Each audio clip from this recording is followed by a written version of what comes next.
Shalom and welcome again to another edition of the Seekers of Meaning, the podcast arm of Jewish Sacred Aging. I'm your host, Rabbi Address.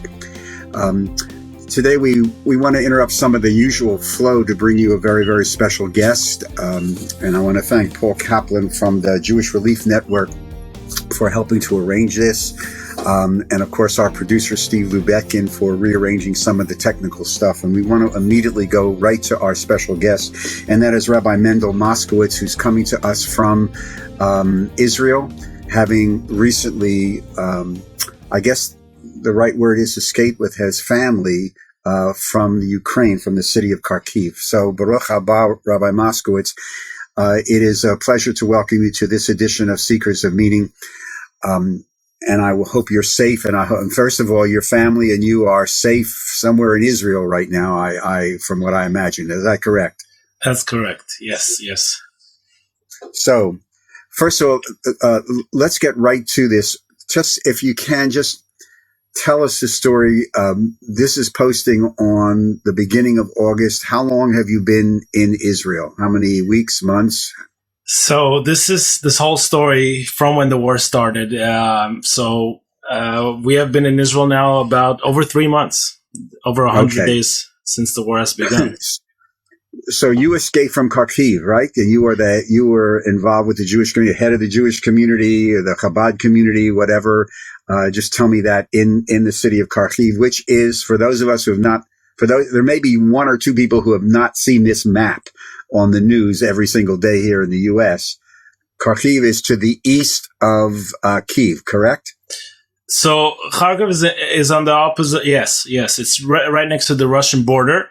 And it's a very interesting story, actually, how we got there. If I may, in 1990, the Lubavitch Rebbe, a very famous persona in the Jewish nation who did a lot for Jewry all around the world, sent a few families, including my father, and I was then a little baby, to Kharkhiv, Ukraine, which is the second, or Kharkiv in Ukrainian, which is the second largest city in Ukraine, with about 1.5 million people. When we came there in 1990, after World War II, there were still 50,000 Jews there. Over the years, many went to Israel. And before the war, there were still about 20,000 Jews left. Throughout the years, we built schools. We built a huge community there, very successful community. Anybody could look up in the news, see some pictures about Kharkiv, about the Jewish community there. It's unbelievable. And just about a month before the war started, we started getting all these messages from especially from America and from Israel that a war is there's going to be a war, and people in Ukraine did not believe that something like this could ever happen. And we chose to stay with our community, especially these hard times, because the community there is already part of our family. 32 years, my father has been building that up, and I came together with my wife and kids for the past 8 years. We're building up the community. We have relationships with all the people. Anybody who's part of a community could relate to what I'm saying. You can't just leave everybody behind. So especially nobody then was leaving.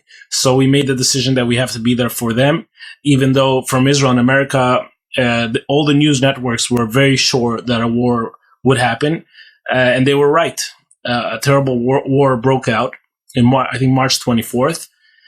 And we were there for a week and 2 days. And I have to say, it was the most horrific experience of my life, for me, for my family, for my community.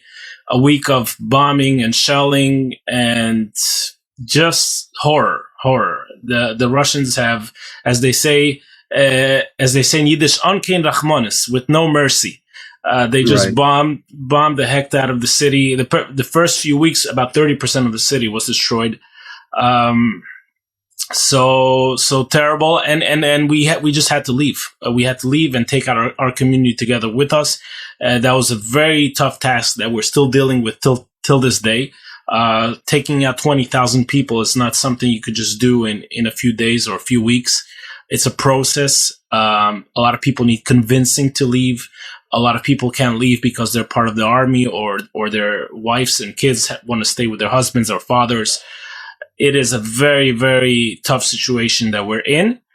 And And thankfully, we have a lot of beautiful people like you and other people who are showing constant support. First of all, just awareness itself, just the awareness that we're sitting here talking about Ukraine. Some people forgot that there's a war going on. In America, it's still in the news, but in places like Israel, other places, is not as much as it used to be. So a very important part of what we're doing now is just raising awareness in general about what is going on in Ukraine. And also what we're doing, we're fundraising, helping out also the community there in any way possible. So back to our escape, it took us about 3 days to get out of Kharkiv, which is a whole story for itself. Many miracles happened to us during the way. We missed a bomb on the way. We weren't hit, and we saw tanks, Russian tanks on the side of the road. Truly a horrifying experience. And our hearts were broken for all the Jews that were left behind there, and for all the people that were left behind there. So thankfully, we had enough food to feed our community, and even to feed other people who from the city that came to our synagogue to ask for food. Even the mayor of the city came and thanked us for providing food also for the local people, not just for our Jewish community. And this is something very, very important for us. This is something that in Ukraine in general, the financial situation was never great. Even before the war, there was a lot of poor people. So this is something we dealt with so many times, but nothing like at this scale, right? There was a lot of people who needed medicine and a lot of people who needed help, but not at this scale. People were just thousands of people came, hundreds of people came to find shelter in the synagogue and are still there up to today. And when we went out, thankfully, we have the home of Israel. Thankfully, the Jewish people have where to go. And we escaped. We got already tens of buses took out our community members from Kharkov to the other side of Ukraine, where it's a bit safer. And many came to Israel, hundreds just from the city of Kharkov, and many, many more from the whole Ukraine. Just in Ukraine itself, we have 150 rabbis. So a very big network. Chabad we took out tens of thousands of people so far. And in Kharkov itself, a few thousand. And there's still a few thousand left just in Kharkov, and a few tens of thousands of Jews that are still left in Ukraine. So our job is to keep them safe, help the ones who came here to Israel, help them with finding job, finding a place to live, finding the right community, because it's hard. The culture differences are big. Even if you're Jewish, right. There's American Jews, there's Ukrainian Jews, there's Israeli Jews, a lot of cultural differences. So you went from Kharkiv to the west, and then how did you get from the west to Israel? I mean, it's not quite walking to the airport and hopping an El Al flight. Yes, my son on the way out from Kharkov throughout all the bombings, that was his question. He's 6 years old. He asked us if we were on the way to the airport. The airports were all bombed for the first week of the war. The Russians bombed all the airports. So we had to get to the other side of Ukraine, which, when everything is good, takes 19 hours. It was a crazy journey. We had to take a car that would take us 2-3 hours. Then we had another van that took us another 5 hours. Then we took another family together with us to escape together with them till we got to Moldova. When we came to Moldova, the driver just dropped us there in the middle of the night. It was 2 o'clock in the morning. It's minus 10 outside. It's freezing cold. He just drops us off by the border and tells us, just go your way. We're standing there with little kids, and the other family, they had a baby that was 2 months old. And I'm standing there. There's tens of thousands of people. I asked the people, how long does it take to cross the border by foot? Said about 20 hours. And so physically, there's no way we could physically do it. And so right away, I wrote in all the groups and online, I wrote, people, we need help. This is urgent. This is an emergency. And there was a bus from the Kiev Jewish community that was there at the border. They sent us their location. We looked for them. We found them. So many miracles. And thank God, the whole time we were thinking about Israel, coming to Israel, especially when things are hard and not good. It's so special to know that we have such a country where when there's war, we could escape to it. And just the notion that we have such a place kept us alive and gave us the strength to go forward and make it all the way to Israel, even though the journey was horrific. So you finally got a flight Yeah, so there was an emergency flight, actually by the same organization that right now I'm representing, JRNU, and they arranged a flight from Israel to pick us up together. The plane was full together with many families. I'm sure. And we waited 9 hours at the airport because so many families were coming from different parts of Ukraine, and it wasn't a regular flight whatsoever. No, I'm sure it wasn't scheduled. And you can wait 9 hours in the Philadelphia airport now without any problem. So yeah, now with all the flights. But so you said, first of all, how are your children? Good. My children are fine. They're little, so we made sure they're okay. We spoke to the right people. It took us a few weeks just to relax a little bit. It takes some time after such an experience, but we spoke to people who went through similar experiences, especially here in Israel. There's a lot of wars as well, unfortunately. Right. So there was who to talk to about this. And they said, wait a few weeks, see how you're doing, see how you're feeling, how you're functioning. And the rest is going to be good. So talk to me about your impression. You've been now in Israel a couple of months. You're in touch, obviously, with your community in Israel, people back home in the Ukraine. What's your assessment now of the Jewish community of Ukraine? How perilous is their existence? What's your sense of what the near-term future is going to hold? So a lot of it depends on the war. So first of all, what's and first part of your question, what's going on here with the community? So here, we are putting a lot of focus on just keeping everybody together as much as that is possible. Finding them some communities where they could find similarities to where they grew up with, maybe more Russian-speaking people, places with more support, smaller communities where they could get as much as possible the same feeling that they had, because people here need a lot of support. Anybody who makes an aliyah and changes to a different country needs support, especially somebody coming from a torn country with an unexpected war from Ukraine.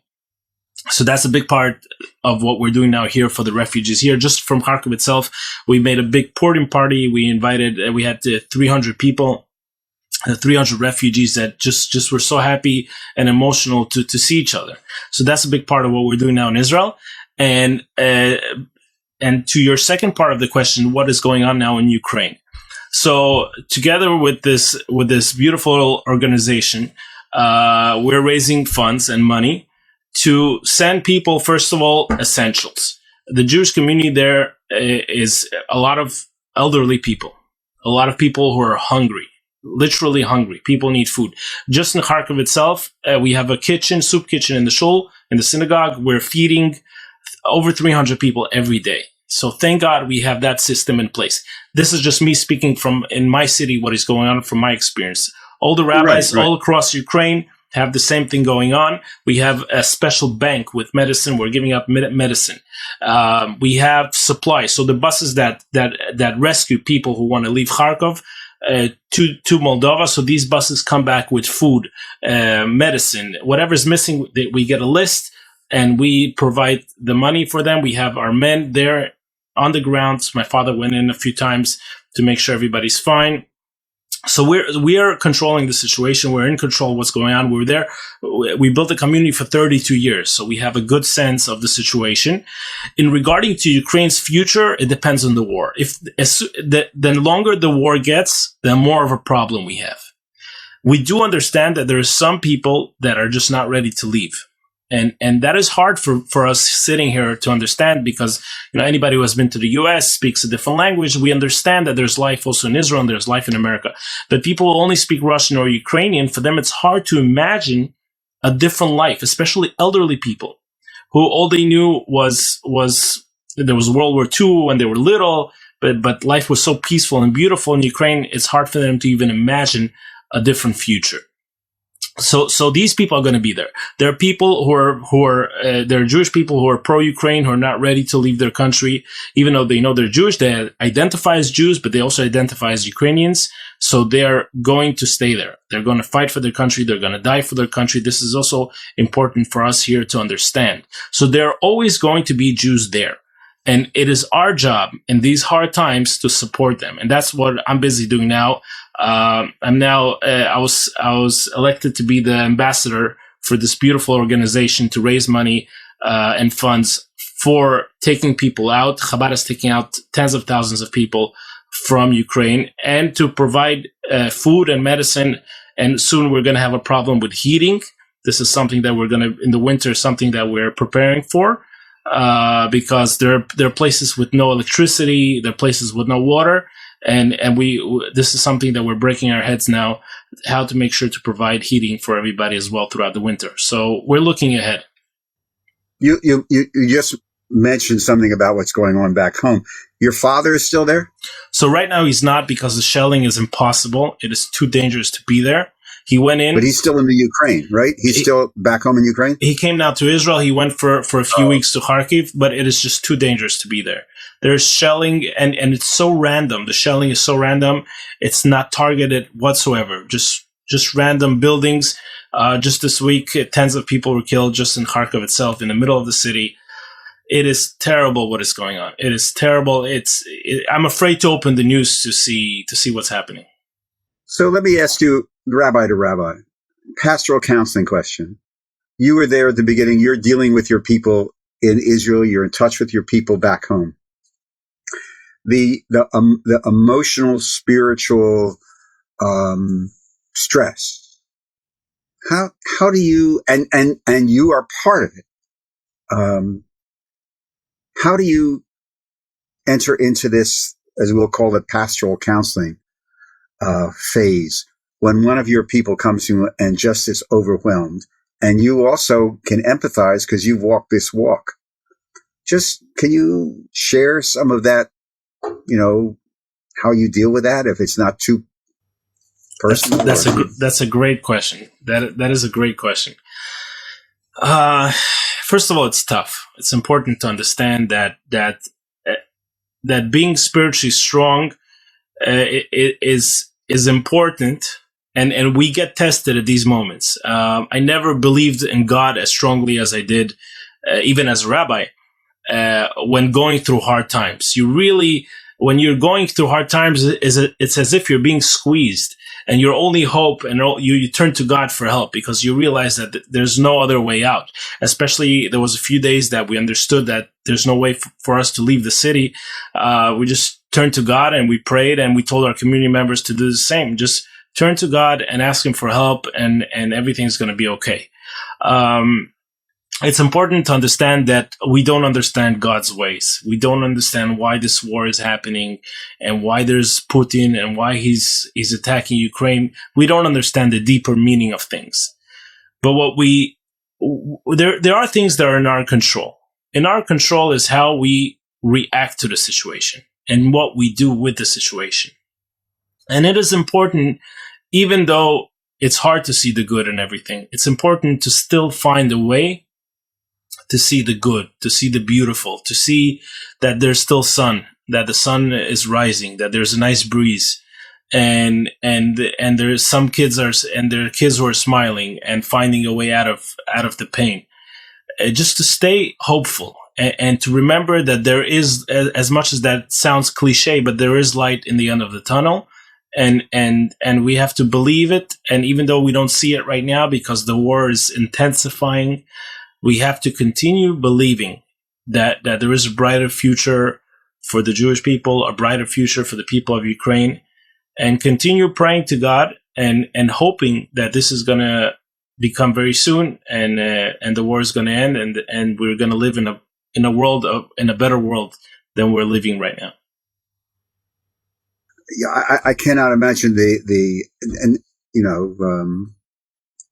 that amount of stress dealing with your own community, both at home and now in your new home, and also with your kids, who I'm sure have asked you, Dad, what's going on here, and why are we here? And because it's a challenge, and your wife as well, who also enters the same thing. And I hope she is as safe as you are. I know that people have been organized.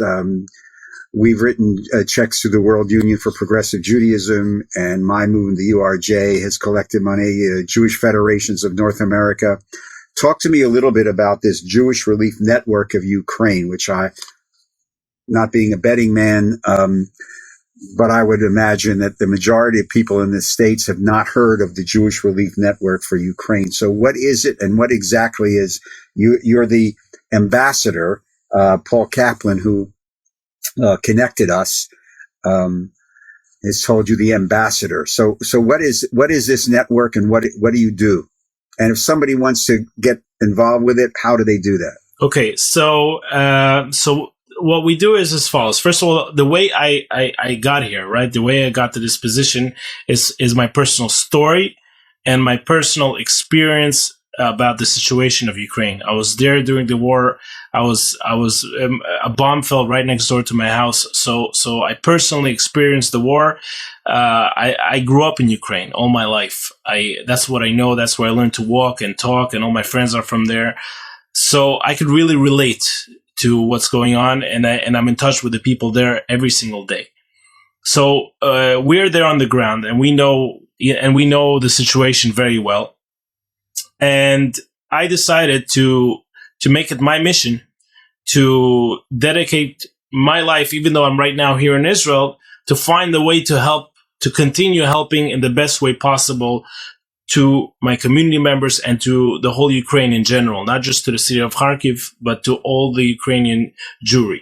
Right now, the most important thing that we're providing and the funds are going to, they are going to food.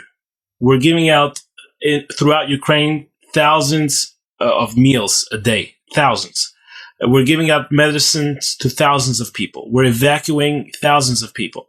By now, it's already tens of thousands of people that in the past 3 months that we took out of the country.